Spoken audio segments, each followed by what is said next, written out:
মই সৰ্বপ্ৰথমে মই আপোনালোকৰ জৰিয়তে আজি এই শনিবৰীয়া বজাৰলৈ যিসকল গ্ৰাহক আৰু আমাৰ বেপাৰী সন্থা আহিছে মই তেখেতসকলক ধন্যবাদ আৰু কৃতজ্ঞতা জ্ঞাপন কৰিছোঁ। খুব চালুকীয়া অৱস্থাত আচলতে 6টা দিনৰ ভিতৰতে বেতনিবাম গাঁও পঞ্চায়তে এখন বজাৰ নিৰ্মাণ কৰিলে। বজাৰখনৰ নাম ৰাখিছে মিলনপুৰ শনিবৰীয়া বজাৰ। আৰু আপোনালোকে নিজেও গম পাইছে যে আজি কাষ্টমাৰ ভিৰ। এতিয়া এইখন দোকানতে আপুনি চাই লওক, কমচে কম 20ৰ পৰা 30জন মানুহে মাত্ৰ জেলেপি ল'বৰ কাৰণে ৰৈ আছে। মই আশা কৰিম বেতনিবাম গাঁও পঞ্চায়তে বৰ্তমানলৈকে যি পদক্ষেপ লৈছে, এই পদক্ষেপ এই বজাৰখনৰ জৰিয়তে থলুৱা মানুহৰ নিশ্চয় উপকৃত হ'ব। ইয়াৰ থলুৱা সামগ্ৰীৰে সাৰমুক্ত কৰিব বুলি ভাবি পেলানি মই ভাবিছোঁ যে আজি এই বজাৰখন উদ্বোধন কৰিলে সাংসদ মহোদয়, লগত আছিলে জিলা পৰিষদৰ সভাপতি সন্মানীয় ভূপেন চুতীয়া ডাঙৰীয়া, আঞ্চলিক পঞ্চায়তৰ সভাপতি বিমল বৰা ডাঙৰীয়া, দলীয় বিভিন্ন কৰ্মকৰ্তাসকল জোনমণি বুঢ়াগোহাঁই কোঁৱৰ, ৰঞ্জিত বুঢ়াগোহাঁই কোঁৱৰ আৰু এই অঞ্চলৰ সঞ্জয় বসুমতী ডাঙৰীয়াই অকণমান এই বজাৰখনত সহায় কৰিছে। মই আপোনালোকক জনাবলৈ পাই ভাল পাম, আমি পঞ্চায়তৰ পৰা বৰ্তমানলৈকে যিহেতু ফাণ্ডেই নাই, মই সভানেত্ৰীগৰাকীক সুধিছিলোঁ যে ফাণ্ড আছে কি নাই, তথাপিও ইয়াৰ লোকেল যিখিনি মানুহ দলীয় কৰ্মকৰ্তাসকলে লগ লাগি চালুকীয়া অৱস্থাত বজাৰখন গঠন কৰিছে টীম বেতনিবাম হয়। এই টীম বেতনিবামক মই আপোনালোকৰ মাধ্যমৰ জৰিয়তে ধন্যবাদ আৰু কৃতজ্ঞতা জ্ঞাপন কৰিছোঁ। তেখেতসকলে যিহেতু প্ৰথম পদক্ষেপ লৈছে আৰু প্ৰথম পদক্ষেপতে তেখেতসকলে সফল হৈছে বুলি মই আশা কৰিছোঁ। আৰু গ্ৰাহকসকলক উদ্দেশ্য কৈছোঁ যে বজাৰখন যিহেতু চালুকীয়া অৱস্থাত আছে, গতিকে তেখেতসকলে খুব সোনকালে আহি পেলাই বজাৰখনক ধৰি ৰাখক। এই পৰিৱেশটো এটা খুব সুন্দৰ এটা পৰিৱেশ। এই পৰিৱেশটোত যাতে তেখেতসকলে থাকি বজাৰৰ পণ্য সামগ্ৰী কিনাৰ লগে লগে এই প্ৰাকৃতিক দৃশ্যৰ লগতো তেখেতসকলে নিজৰ মন প্ৰাণ আনন্দিত কৰে। মই বৰ্তমানলৈকে জাষ্ট জেলেপি লৈছোঁহে।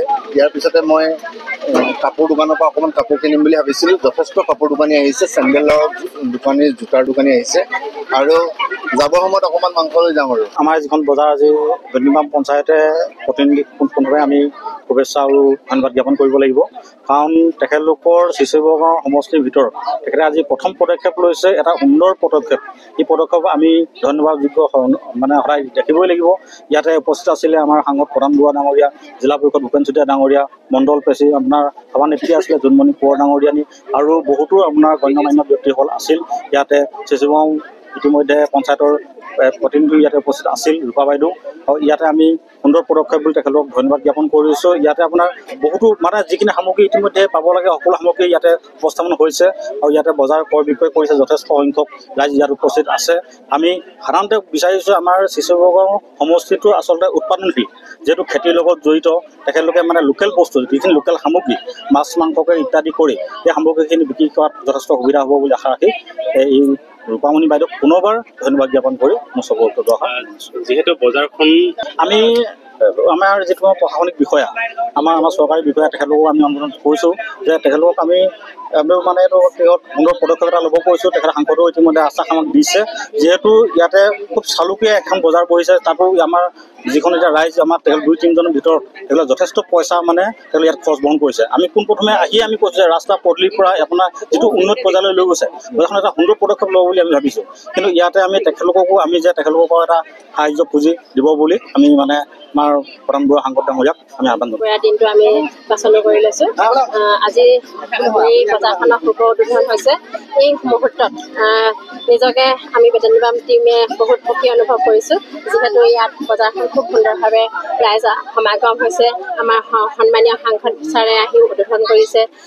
সেয়েহে ভাবিছোঁ আমি নিজকে সুখী অনুভৱ কৰিছোঁ আৰু এই বজাৰখন দীৰ্ঘস্থায়ী হোৱাটো আমি সকলোৱে যত্ন কৰিম বুলি আপোনালোকৰ চেনেলৰ যোগেদি আমি আজি ৰাইজক আশা দিছোঁ। সকলো ওচৰৰ ৰাইজে আমাক সহায় কৰিবলৈ আপোনালোকৰ চেনেলৰ জৰিয়তে আমি তেখেতলোকক অনুৰোধ জনাইছোঁ, যাতে আমি বজাৰখন ইয়াতকৈ বিশালভাৱে লৈ যাব পাৰোঁ, পশুধন সামগ্ৰী পাইকাৰী কৰি লৈ যাব পাৰোঁ। আৰু এই বজাৰখনৰ জৰিয়তে আমাৰ মহিলাসকল সবলীকৰণ হ'ব বুলি আমি আশাবাদী। গ্ৰাম্যাঞ্চলৰ লোকসকলে নিজৰ ঘৰত পোহা যিবিলাক সামগ্ৰী, সেইবিলাকৰ ঘৰুৱা উৎপাদনেৰে বজাৰখনত উপলব্ধ উপলব্ধ হ'ব সেয়েহে ভাবিছোঁ ঘৰুৱা উৎপাদনৰ যোগেদি মহিলাসকল সবলীকৰণ হ'ব বুলি আমি বেটেন বাম টিমে আশা বুকুত ৰাখি আমি প্ৰথম পদক্ষেপ হিচাপে আগবাঢ়ি গৈছোঁ।